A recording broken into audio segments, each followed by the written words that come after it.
Francesco Paolo Michetti è stato uno dei maestri italiani più affermati nel panorama artistico tra gli anni 70 dell'Ottocento e l'inizio del nuovo secolo. La sua vicenda si snoda in una dimensione cosmopolita che si svolge principalmente tra l'Abruzzo, Napoli, Roma e Parigi, ma sullo sfondo ci sono anche Londra e l'America, dove le sue opere sono frequentemente esposte e ampiamente collezionate. Si può individuare un filo rosso che percorre tutta la sua parabola pittorica e in particolare la sua produzione di paesaggi, ed è l'attitudine conoscitiva e sperimentale che, in quella linea di confine tra istanze veriste e cultura simbolista, lo porta presto a varcare le soglie del reale alla ricerca della sua essenza misteriosa ed eterna.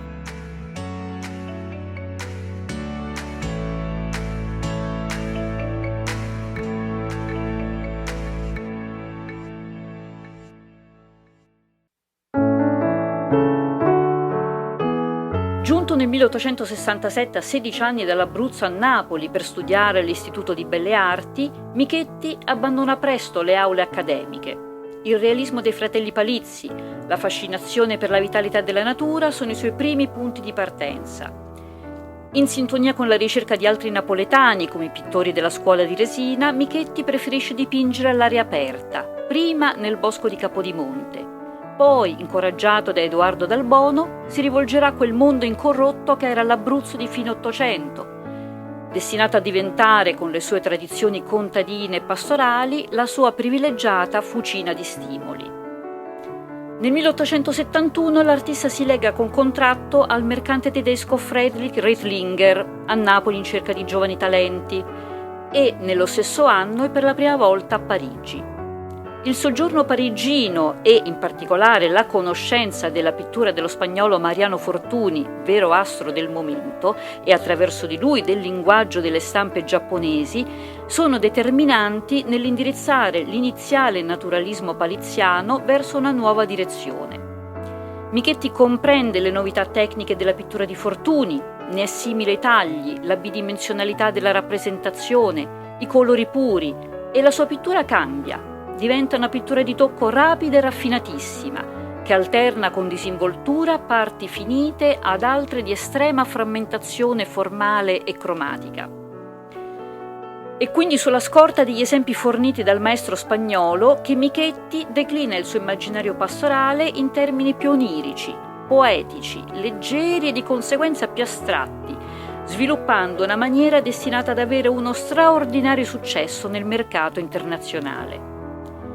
Dalla metà degli anni 70 l'artista inizia poi ad affiancare alla tematica agreste e pastorale la rappresentazione dei riti e delle tradizioni popolari d'Abruzzo, i cui principali momenti come feste e processioni sono intensamente sentiti nella loro anima antica e ancestrale, mentre sul fronte tecnico la volontà di presa di possesso della realtà nella singolarità di ogni impressione lo porta ad usare sempre più frequentemente nei suoi studi la tempera e il pastello, efficacissimi per fermare la fugacità del reale e per rendere quella spontaneità che lo faceva definire dal critico francese Hainaut il Manet italiano. La tempera in particolare viene diluita con un preparato a base di colla per ottenere effetti di maggiore luminosità che conferiscono alle immagini la freschezza dell'istantanea. Sarà l'artista stesso che contemporaneamente esplora le molteplici possibilità del mezzo fotografico a definire i suoi lavori istantanei. È in questo contesto che va considerata la sua produzione di paesaggi campestri e di marine, molto copiosa tra gli anni '80 e il primo decennio del nuovo secolo. Sono tutti fogli di dimensione simile, circa 20 cm x 30, eseguiti a volte solo a pastello, a volte con l'aggiunta di interventi a tempera e matita. Una serie per l'appunto di istantanee, a volte di vere e proprie zoomate, in cui la terra d'Abruzzo si rivela in tutti i suoi molteplici aspetti. I riflessi della luce sulle acque dell'Adriatico, in particolare intorno agli scogli di Ortona, protagonisti di una delle sue opere più felici, Impressione sull'Adriatico.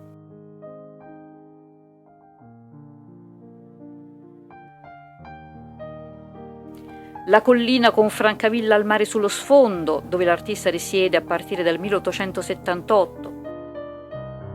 Il profilo nodoso degli alberi d'ulivo. i cieli solcati da ampie nuvole che sovrastano l'orizzonte sconfinato del mare, la campagna con i suoi sentieri sassosi, la maestà della Maiella al tramonto, il fiume Orfento fiancheggiato da rocce. Michetti utilizza supporti colorati, bruni o grigi, e li lascia spesso scoperti, sfruttando così la cromia del fondo e variando inclinazione e pressione del pastello, sfruttando a fini pittorici la porosità della carta, intervenendo ora con raschiature e graffiature, ora con sottili tratteggi o con veloci tocchi di colore, riesce a cogliere con la massima immediatezza vibrazioni luminose e fugaci impressioni d'ambiente. Il paesaggio si spoglia di ogni elemento aneddotico e narrativo. Le forme si disfano in atmosfere vaporose e astraenti, straordinariamente evocative nell'indefinizione dei particolari. Diventano visioni palpitanti e misteriose. Questi pastelli non sono concepiti come semplici bozzetti, preparatori per dipinti di maggiore impegno, ma, fatto importante per l'epoca, come opere compiute e autonome. A partire dal 1881, in più occasioni espositive, infatti l'artista le presenta insieme ad altri studi di figura e animali realizzati a tempera e pastello, spesso con cornici dipinte e arricchite di inserti plastici come fiori, parole, note musicali.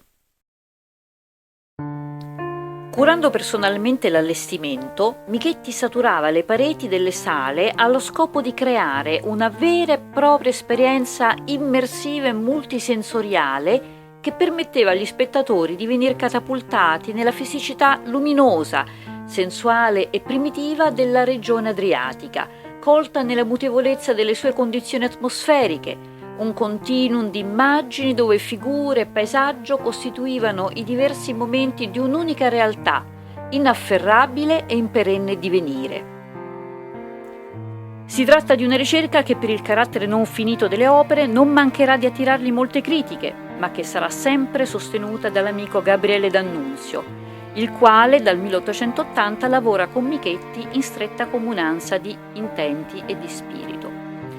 Il Vate condivide per anni con lui e con Costantino Barbella, Francesco Paolo Tosti e Paolo De Cecco una singolare esperienza di cenacolo culturale in cui, all'insegna dell'opera d'arte totale, si inseguivano preziose affinità tra suoni, colori, parole e forme. Nel 1883 così si esprimeva quindi a proposito dei pastelli di Michetti. E nei cieli, che misteri di nuvole, che popolo fantastico di forme! Era come il grande poema della luce. E là tutte le trasparenze più dolci, tutte le più fini tenerezze di riflessi, tutte le fiamme del colore più vive, e i cangiamenti improvvisi, e i contrasti audacissimi, e gli opalizzamenti e i bagliori aveva fermato il pastello.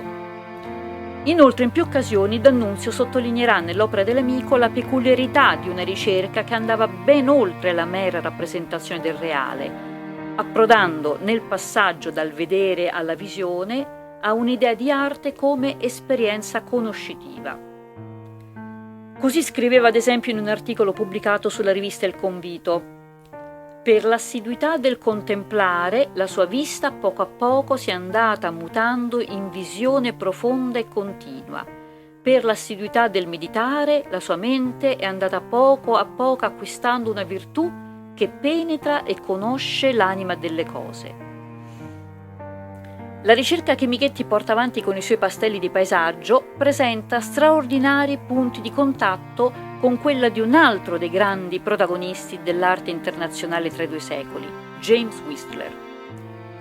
Americano di nascita, Whistler svolge la sua vicenda artistica tra Londra e Parigi, dove negli anni 60 dell'Ottocento si era affermato con composizioni eleganti in cui la tradizione del ritratto inglese incontrava l'arte orientale e si declinava così in una pittura sintetica ed evocativa, di cui l'artista sottolineava, attraverso la scelta dei titoli, l'assonanza con la musica.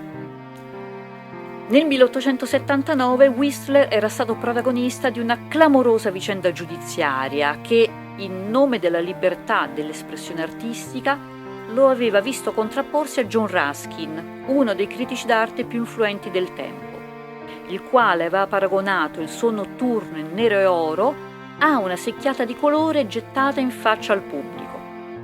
Vinta la causa, ma impoverito dalle spese processuali, Whistler riparava a Venezia, dove, pagato dalla Fine Art Society, rimaneva a lavorare per 14 mesi, realizzando 12 incisioni e quasi 100 pastelli.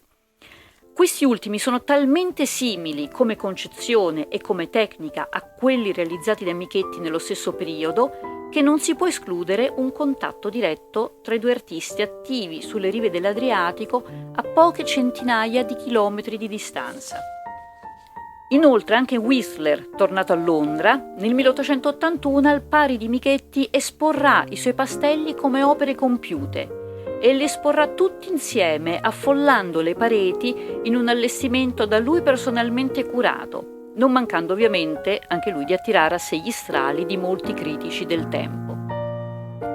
Questa concezione del paesaggio evocativa e non descrittiva, espressa attraverso la tecnica del pastello, che pone Michetti in linea con le esperienze della cultura artistica internazionale tra i due secoli, avrà in Italia il suo principale erede in uno dei grandi protagonisti della stagione simbolista nostrana, Giulio Aristide Sartorio, che proprio a Michetti riconoscerà il merito di averlo instradato verso il paesaggio, ponendogli tra le mani la sua scatola di pastelli. Per istinto non mi sono mai creduto allievo di nessuno, scrive Sartorio. Se idee di libertà e di visione devo a qualcuno, le devo a Michetti più che ad altri.